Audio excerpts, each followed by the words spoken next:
Приветствую вас, уважаемые зрители. Я Влад Давыдов и корреспонденты Якутии-24. Подведем итоги дня. Смотрите сегодня. Осторожно, пожары. В Нюрбе и Барагонцах произошли возгорания в жилых домах, есть погибшие. Земский учитель. Участники этой новой программы в Якутии получат по 2 миллиона рублей. Каковы детали и условия федерального проекта? Пресс-тур по Колмару. Как идет работа в Гоках и Наглинске и Денисовске. Репортаж из Нерюнгри. Было 1,5, будет 7,5 тысяч рублей. Перед подорожанием медсправок для водительской комиссии по всей России возникли сегодня гигантские очереди. Чем вызван подъем цен? Мамонта Павлова убил древний человек. Такой вывод сделали якутские ученые. Что показали эти исследования?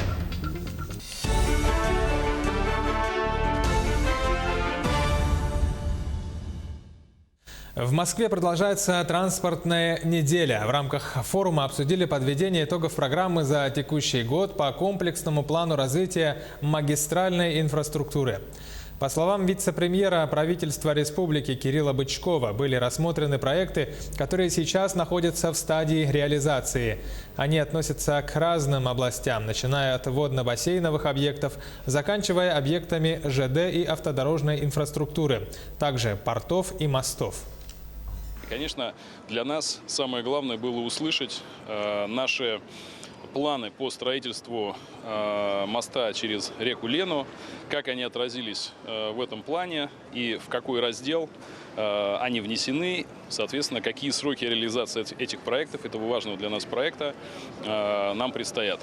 И действительно, этот проект, этот наш крупнейший объект, этот наш жизненно важный, самый основной целевой проект «Стройка века», что называется, для жителей нашей республики, внесены в план, в соответствующее приложение тех объектов, которые на сегодняшний момент структурируются по финансированию, но уже объявлены объектами жизнеобеспечения. Как добавил Кирилл Бычков, помимо Ленского моста, в список объектов внесены еще 4 моста через реку Вилюй и мост через реку Алдан. Там необходимо сделать ревизию проектно-сметной документации и также в дальнейшем реализовывать этот объект. Напомню, что все вместе эти проекты, они формируют для Российской Федерации стыковку, по сути, всей северо-восточной части нашей страны. Это, в общем-то, более 25% территории, поскольку это объединяет не только жителей нашей республики, но это и включение Чукотки и Магадана в артерии транспорта нашей страны. К другим темам участники новой программы «Земский учитель» в Якутии получат по 2 миллиона рублей. Новый федеральный проект, который является аналогом земского доктора, стартует в России в 2020 году. Дополнительную финансовую поддержку в рамках проекта получат те педагоги, которые в течение 5 лет отработают в сельской местности. Наш корреспондент Ульяна Шагина разбиралась в деталях этого нового федерального проекта. Подруги и однокурсницы педагогического института Анна и Анастасия в этом году уже выпускаются. Каждая из них поедет в свой родной Улус, чтобы начать дело, которому обучалась целых 4 года. Заканчиваю тоже направление начальное образование. Это вот последний год. И, при окончании института я тоже планирую поехать в свой родной Улус, в город Вилюйск, и работать там учителем начальных классов. Отдаленные сельские школы Вилюйского Улуса сегодня ощущают острый дефицит в учителях. Особенно математики, иностранных языков, физики, химии и биологии. Сейчас проблема решается только распределением нагрузки по уже работающим педагогам. И подобная ситуация во всех районах. Приток новых кадров в сельской школе только в радость. И новая федеральная программа «Земский учитель» как раз должна стать толчком для этого. Да, мне кажется, это хорошая программа. Она станет стимулом для работы. В этом учебном году педагогический институт выпустит более 500 бакалавров, очной и заочной формы обучения по самым разным специальностям. И руководство института сейчас вносит свои предложения для того, чтобы готовить будущих педагогов именно по тем направлениям, которые нужны школам. В том числе имеющие по 2 профиля подготовки, то есть, например, учителя, который способен вести математику и физику, или же начальное образование и английский язык, иностранные языки, например, да. То есть мы вот эту совместную работу с министерством сейчас планируем, чтобы вот в зависимости от трудностей, которые есть в конкретных школах и детских садиках северных наших улусов, мы направляли туда специалистов, которые готовы работать в этой среде. Программа начнет работу уже с начала Нового года. И сейчас Министерство образования и науки республики формирует перечень вакансий. Механизмы программы пока разрабатываются. Но уже известно, что выплаты для дальневосточников, в том числе и якутян, в 2 раза больше, чем в целом по России, и составит 2 миллиона подъемных. Конечно, мы приоритет будем делать как раз на труднодоступные арктические районы.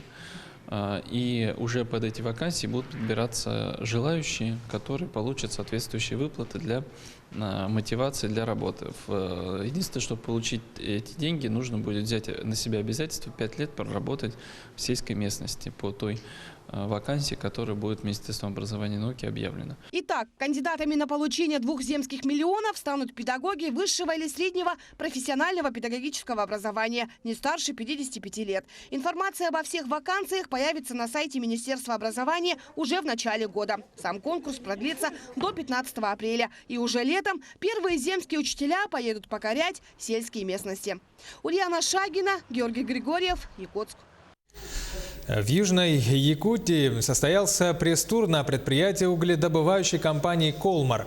Журналисты с республики и Сибири посетили горнообогатительные комплексы и Наглинский, и Денисовский. Также ремонтно-производственную базу «Колмар». Репортаж из Нерюнгри. Сегодня горнообогатительный комплекс и Наглинский, Денисовский, входящие в группу компании «Колмар», дали мощный толчок развитию территории Южной Якутии и становлению самой крупной ТОР в республике Саха. Как только мы стали резидентами ТОР, вот вы посмотрите, да, буквально за 2-3 года и Денисовская фабрика построилась, да, и люди набрались туда, и оборудование привезли импортное за счет таможенных льгот.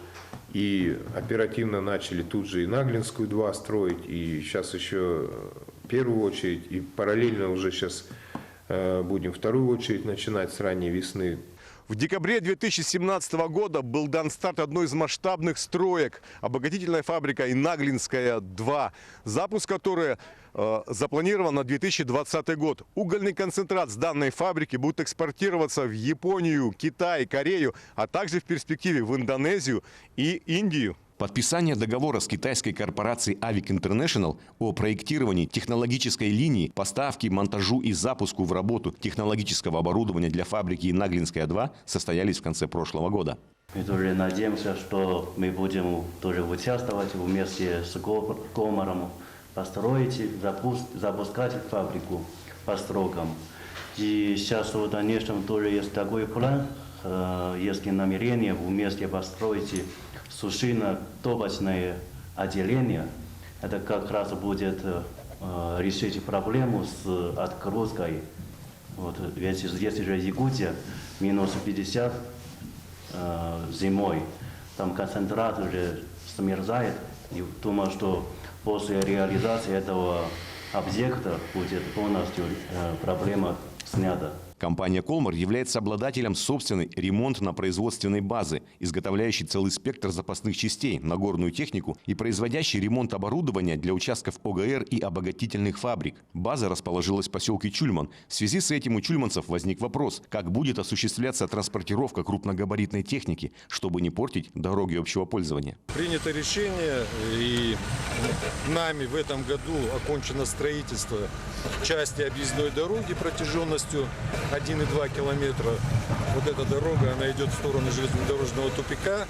В следующем году мы запроектировали и осуществим строительство второй очереди. Для достижения целевых показателей компания «Колмар» планомерно вводит в эксплуатацию новые объекты. В 2018 году была построена обогатительная фабрика «Денисовская» производственной мощностью 6 миллионов тонн угля в год. Шахта «Денисовская центральная» единственная в стране, осуществляющая добычу угля способом камерно-столбовой отработки. А на шахте «Денисовская восточная» будет применен способ добычи длинными столбами. Такая технология позволит существенно понизить себестоимость добычи угля и значительно уменьшить его потери.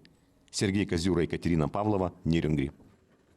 В Якутске водители начали ставить себе новые госномера необычной формы. В России теперь действует новый ГОСТ на регистрационные знаки для транспорта, и он работает параллельно с общепринятым.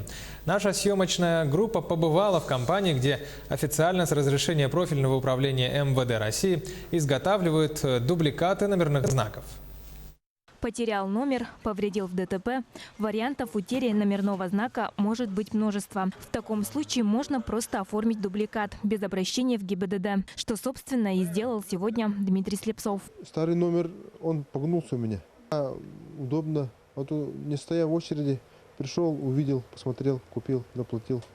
Процесс изготовления дубликата занимает всего минуту. Матрицу из букв и цифр мастер выдавливает под прессом. После этого пластины идут на покраску. Символы покрывают черной термостатной пленкой со светоотражающим фоном. Пленка специальная, влагостойкая, износостойкая.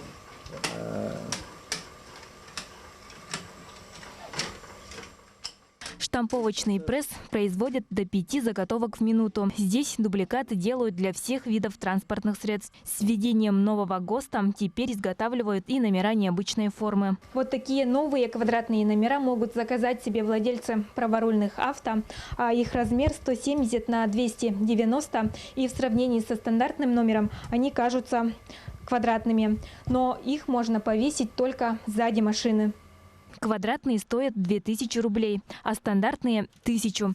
Компания имеет все необходимые лицензии на право изготовления номерных знаков. У нас в Якутске 5 фирм, которые занимаются дубликатами госномеров, но не у всех есть сертификаты. Мы являемся официальными представителями фирмы «Роток». Это всероссийская компания, которая занимается госномерами. Они нам отправляют, по заявке отправляют пластины по госстандарту. Регистрационные знаки делают из алюминия. Основной защищающий элемент от подделки – голограмма. Потерянные знаки здесь не восстанавливают. Для получения дубликата номеров необходимо предоставить их оригиналы в любом виде. И, конечно же, свидетельство о регистрации авто или паспорт транспортного средства. Саргалана Федорова, Григорий Хлопков, Якутск. Вернемся после короткой паузы, меньше 1 минуты. Продолжим смотреть далее.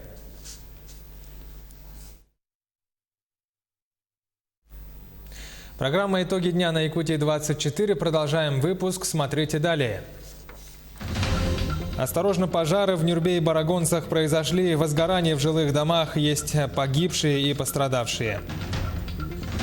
Было 1500, будет 7,5. Перед подорожанием медсправок для водительской комиссии по всей стране возникли сегодня большие очереди. Чем вызван подъем цен? Мамонта Павлова убил древний человек. Такой вывод сделали якутские ученые, что показали исследования. Женщина и ребенок погибли при пожаре в частном доме в Нюрбе. Еще один человек пострадал, его доставили в больницу. Возгорание началось рано утром. Пожарные прибыли на место через 6 минут, однако дом уже был полностью охвачен огнем. Пожар тушили силами 16 человек и 7 единиц техники.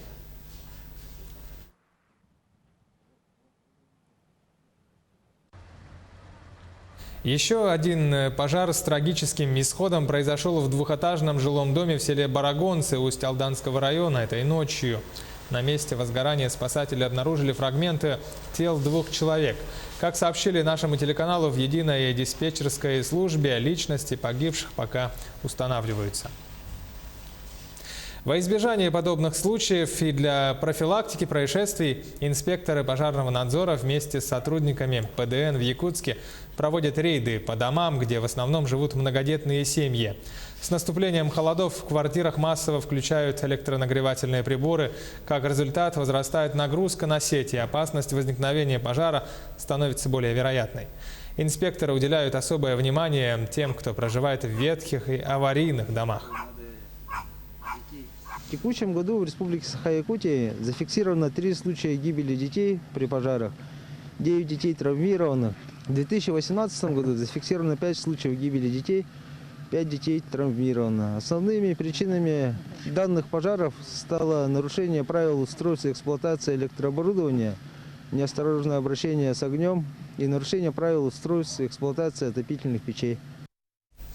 Волна ажиотажа накрыла все города России. Люди занимают бесконечные очереди за медицинскими справками для прохождения водительской комиссии.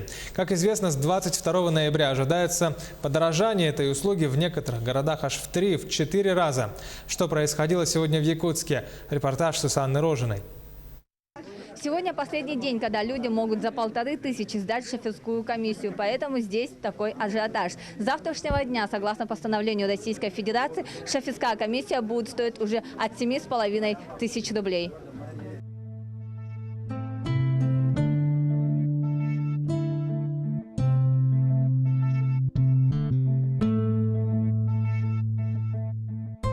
Для пенсионеров это вообще унизительно даже. Вот это такое. Права надо менять раз в 10 лет, и сейчас приходится стоять. Данное удорожание медкомиссии для водителей связано с нововведениями в закон о безопасности дорожного движения. Теперь стал обязательным и тест на наркотики и алкоголь для всех категорий автомобилистов. С 22 ноября всех желающих сдать анализы будут принимать в Якутском наркологическом диспансере. Это касается и тех водителей, у кого при действующих правах имеются какие-либо противопоказания. В случае неявки на медосмотр и при наличии определенных заболеваний права могут быть аннулированы.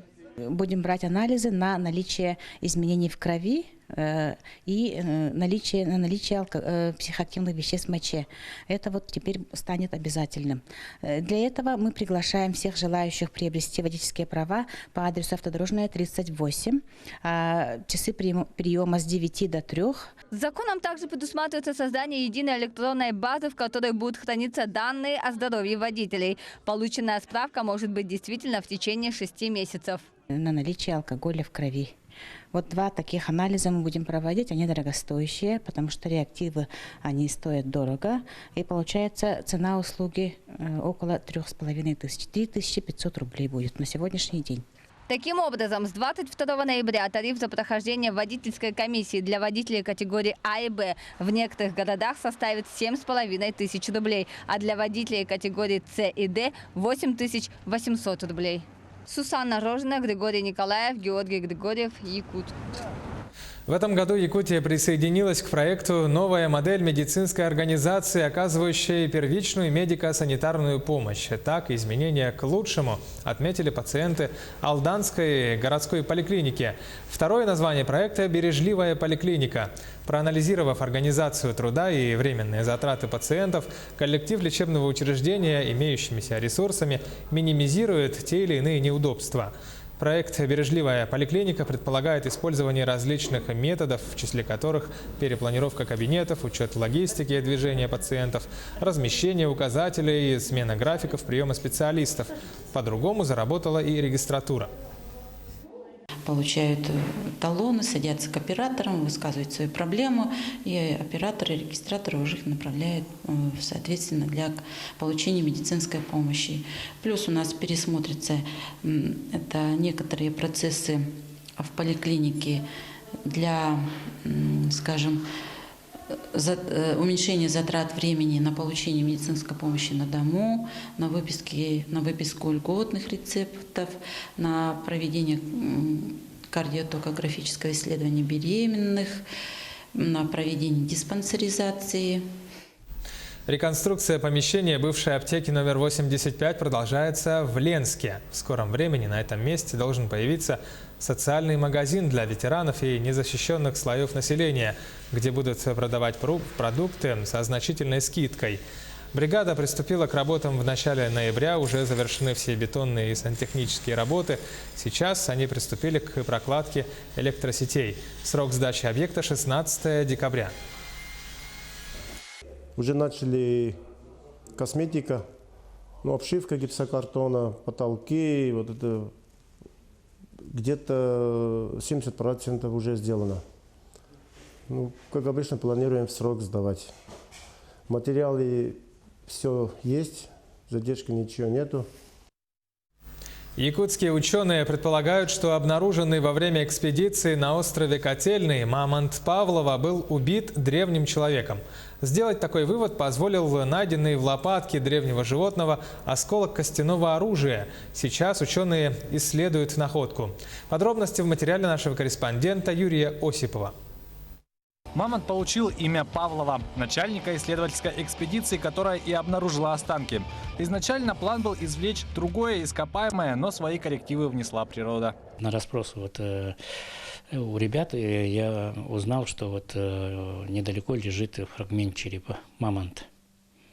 И мы двинулись на эту точку. Нашли где-то 40%. 35, где-то 40% скелетного останка этого мамонта. И на второй день мы наткнулись на следы, предположительно, следы воздействия древнего человека. Мамонта привезли в Якутск, и уже во время предварительного осмотра в лопатке животного ученые обнаружили осколки острого наконечника. Это доказывает, что животное сталкивалось с человеком. Если присмотреться, то вот здесь на ребрах и на черепе мамонта можно увидеть многочисленные порезы и царапины. По словам ученых, именно они свидетельствуют о том, что животное было убито и разделано руками человека. Чтобы доказать свою гипотезу, ученые провели целый ряд исследований. Ведь могло оказаться, что повреждения были нанесены уже в наше время.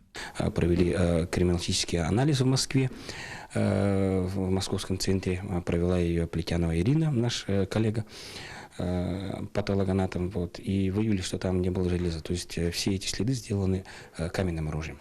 Ученые полагают, что находке порядка 21 тысячи лет. Так как в Якутии нет возможности провести подробный анализ, для определения возраста останки были отправлены в японский университет Джикей. Значение этой находки, оно очень огромное еще в том плане, что кроме того факта, что древние люди охотились на мамонтов, еще умели их утилизировать полностью. Эта находка по своей временной шкале, она находится в том периоде, когда шло активное заселение Америки. Сейчас исследования находки продолжаются. Ученые Академии наук собирают научную группу для того, чтобы совместными усилиями восстановить картину охоты, в которой погиб мамонт. Юрий Осипов, Саргалана Неустроева, Джилустан Иннокентьев, Якутск. До главного спортивного события профсоюзных лидеров остается чуть больше недели. 30 ноября в спорткомплексе Кимберлит в Мирнинском районе встретятся команды первичных профсоюзных организаций. Сейчас 24 предприятия, входящие в состав межрегионального профсоюза работников «Алроса», готовятся к мероприятию. Рассказывает Анна Винокурова. Профсоюзный кинематограф. Такую тематику на этот раз выбрали для предстоящих спортивных соревнований ко Дню профсоюзного работника. «Гарри Поттер», «Граф Дракула», «Бриллиантовая рука» и другие шедевры мирового кинематографа воплотят в жизнь представители первичных профсоюзных организаций. В мероприятиях, проводимых профалмазом, команда дошкольной организации «Алмазик» всегда участвует с охотой. Решили не оставаться в стороне и на этот раз. Костюмы для болельщиков по тематике они начали шить еще задолго до спортивных стартов. Мы долго думали с нашими молодыми специалистами, что же бы интересное добавить какую-то изюминку для наших болельщиков. Потому что уже эти хлопушки, пищалки уже настолько приелись. И идея пришла у нашего молодого специалиста, самой Анастасии. Она у нас занимается таким хорошим делом. И она дала нам такую идею, мы решили сделать красивые игрушки, можно сказать, кукольные. Так наши болельщики будут болеть за нашу организацию. Профалмаз отмечает свой профессиональный праздник веселыми стартами в 5-й раз. Каждый раз тематика мероприятия меняется. В 2017-м ее приурочили к столетию Октябрьской революции. В прошлом году к чемпионату мира по футболу. Нынешняя тематика – профсоюзный кинематограф. Естественно, у них должна быть атрибутика этих фильмов. А болельщики, это само собой, это уже полет фантазий в соответствии либо своим фильмом, либо супергероев, которые они хотели бы, любят, знают, и действительно, которые у них яркие такие впечатления о них, они будут представлять. То есть я надеюсь, что именно это направление будет очень интересное в этом году. Поэтому посмотрим, как наши профсоюзные лидеры, наши профсоюзные работники умеют фантазировать.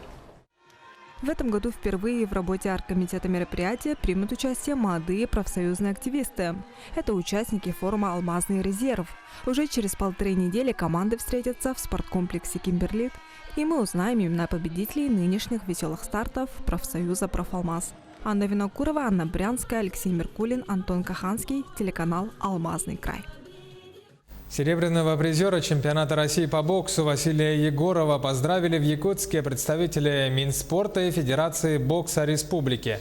Василий не скрывает разочарования от своего выступления, так как надеялся на золото, однако впереди, как утверждает спортсмен, еще больше стартов и высокие цели и задачи. В конце февраля уже будет